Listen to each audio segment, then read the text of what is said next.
حضرت صہیب الرومی رضی اللہ عنہ فرماتے ہیں کہ رسول اللہ صلی اللہ علیہ وآلہ وسلم نے فرمایا کہ تم سے پہلے لوگوں میں ایک بادشاہ گزرا ہے، اس کے پاس ایک ساحر تھا۔ جب وہ ساحر بوڑھا ہو گیا تو اس نے بادشاہ سے کہا کہ میں بوڑھا ہو گیا ہوں، مجھے ایک ہوشیار لڑکا دیا جائے تاکہ میں اس کو ترک علم سکھا سکوں۔ چنانچہ بادشاہ نے اس کو ایک لڑکا علم ساحر سیکھنے کے لیے دے دیا۔ اس کے راستے میں ایک راہب یعنی عیسائی پادری رہتا تھا۔ وہ لڑکا اس کے پاس آنے جانے لگا۔ اس کو راہب کی باتیں اچھی لگنے لگی۔ جب بھی ساحر کے پاس جانے کے لیے نکلتا تو اس راہب کے ہاں ضرور جاتا اور اس کی محبت میں بیٹھتا، اور جب ساحر کے پاس پہنچتا تو وہ اس کو دیر سے آنے پر مارتا۔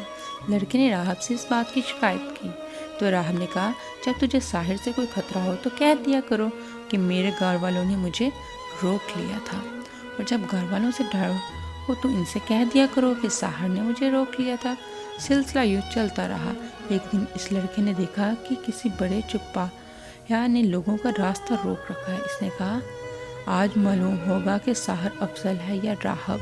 چنانچہ اس نے ایک پتھر ہاتھ میں لے کر دعا کی، اے اللہ اگر راہب کا دین سچا ہے تو یہ جانور میرے پھر سے مارا جائے جبکہ لوگوں کو گزرنے کا راستہ مل سکے۔ یہ کہہ کر اس نے وہ پتھر مارا اور وہ جانور ہلاک ہو گیا اور لوگوں کو گزرنے کا راستہ مل گیا۔ لڑکے نے آ کر راہب کو سارا واقعہ بتایا تو راہب نے اس سے کہا کہ اے بیٹے آج سے تو مجھ سے افضل ہے۔ میں دیکھ رہا ہوں تو اپنے کام میں انتہا کو چکا ہے اور عنقریب تو ایک آزمائش سے دوچار ہوگا۔ اگر تو کی آزمائش میں مبتلا ہوا تو کسی کو میرا نہ بتانا۔ وہ لڑکا پیدائشی اندھے اور برس کے مریضوں کو ٹھیک کر دیتا تھا اور لوگوں کو دیگر امراض میں بھی علاج کرتا تھا۔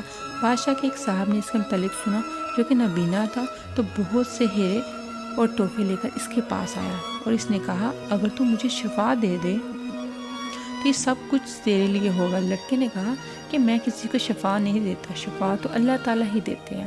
اگر تو اللہ تعالیٰ پر ایمان لانے کا وعدہ کرتا ہے تو میں اللہ تعالیٰ سے دعا کر دوں گا، وہ تھا شفا دے گا۔ وہ آدمی ایمان لے آیا تو اللہ تعالیٰ نے اس کو شفا دے دی۔ پھر وہ اپنے بادشاہ کے پاس آیا اور اس کے پاس اس طرح بیٹھا جیسے پہلے بیٹھا کرتا تھا۔ بادشاہ نے اس سے پوچھا کہ تیری بنائی کس نے لٹائی؟ اس نے کہا میرے رب نے میری بنائی لٹائی ہے۔ بادشاہ نے کہا کیا میرے سوا بھی تیرا کوئی رب ہے؟ اس نے کہا ہاں میرا اور تمہارا رب اللہ ہے۔ بادشاہ نے اس کو پکڑا اور اس کو برابر سزا دیتا رہا یہاں تک کہ اس نے بادشاہ کو لڑکے کا پتہ بتا دیا۔ چنانچہ لڑکے کو لایا گیا۔ بادشاہ نے اس سے پوچھا کیا بیٹے تم اپنے سحر میں اس کمال کو پہنچ گئے ہو کہ پیدائشی اندھے اور برس کے مریضوں اور دوسرے لا علاج مریضوں کو ٹھیک کر دیتے ہو؟ لڑکے نے جواب دیا کہ میں کسی کو شفا نہیں دیتا، شفا تو اللہ تعالیٰ ہی دیتے ہیں۔ بادشاہ نے اس کو پکڑا اور اس کو برابر سزا دیتا رہا حتیٰ کہ اس نے راہب کا پتہ بتا دیا۔ چنانچہ راہب کو لایا گیا اور اس سے کہا کہ تو اپنے دین سے پھر جا۔ اس نے انکار کیا۔ بادشاہ نے کہا ایک آرا منگوایا اور اس کے سر کے بیچ میں رکھ کر اس کو چیر دیا اور اس کے 2 ٹکڑے زمین پر گر پڑے۔ پھر بادشاہ کی اس مصاب کو بلایا گیا اور اس کو بھی اپنے دین سے پھر جانے کا حکم دیا گیا۔ اس نے بھی انکار کیا۔ چنانچہ اس کے سر میں آرا رکھ کر اس کو چیر دیا گیا جس سے اس کے دونوں حصے زمین پر گر پڑے۔ پھر اس لڑکے کو لایا گیا اور اس کو بھی اپنے دین سے پھر جانے کا کہا گیا۔ لڑکے نے بھی انکار کیا تو بادشاہ نے اس کو اپنی جماعت کے حوالے کر کے کہا اسے فلاں پہاڑ پر لے جاؤ اور اس کے اوپر چڑھاؤ۔ جب پہاڑ کی چوٹی پر پہنچ جائے تو دیکھو کہ اگر یہ اپنے دین سے پھر جائے تو چھوڑ دو، نہ اس کو وہاں سے گرا دو، ورنہ اس کو وہاں سے گرا دو۔ چنانچہ وہ لوگ اس لڑکے کو لے گئے اور پہاڑ کے اوپر لے جا کر گرانے لگے تو اس لڑکے نے کہا اللہ تو مجھے ان لوگوں سے بچا جیسے تو چاہتا ہے۔ چنانچہ وہ پہاڑ ہلنے لگا اور وہ سارے اس سے گر کر ہلاک ہو گئے اور لڑکا صحیح سلامت بادشاہ کے پاس چلا آیا۔ بادشاہ نے اس سے ان لوگوں کے متعلق پوچھا کہ وہ کہاں رہ گئے۔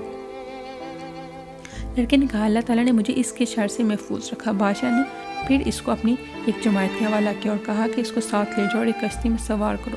پھر جب سمندر کے بیچ میں پہنچو تو دیکھو کہ اگر اپنے دین سے باز آ جاتا ہے تو چھوڑ دو، ورنہ سے سمندر میں اس کو غرق کر دو۔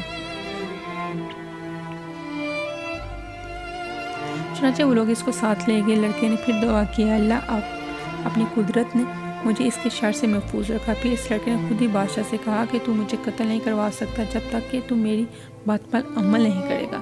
بادشاہ نے کہا کہ وہ کیا بات ہے؟ لڑکے نے کہا کہ کھلے میدان میں لوگوں کو جمع کرو اور مجھے کھجور کا ایک تنا لٹکاؤ، پھر میرے ترکش سے ایک تیر لو اور پھر اس تیر کو کمان کے بیچ میں رکھ کر بسم اللہ کہہ کر پلاؤ، اس طرح میں مر جاؤں گا۔ چنانچہ بادشاہ نے ایک وسیع میدان میں لوگوں کو جمع کیا اور اس کو کھجور کے ایک تنا پر لٹکایا،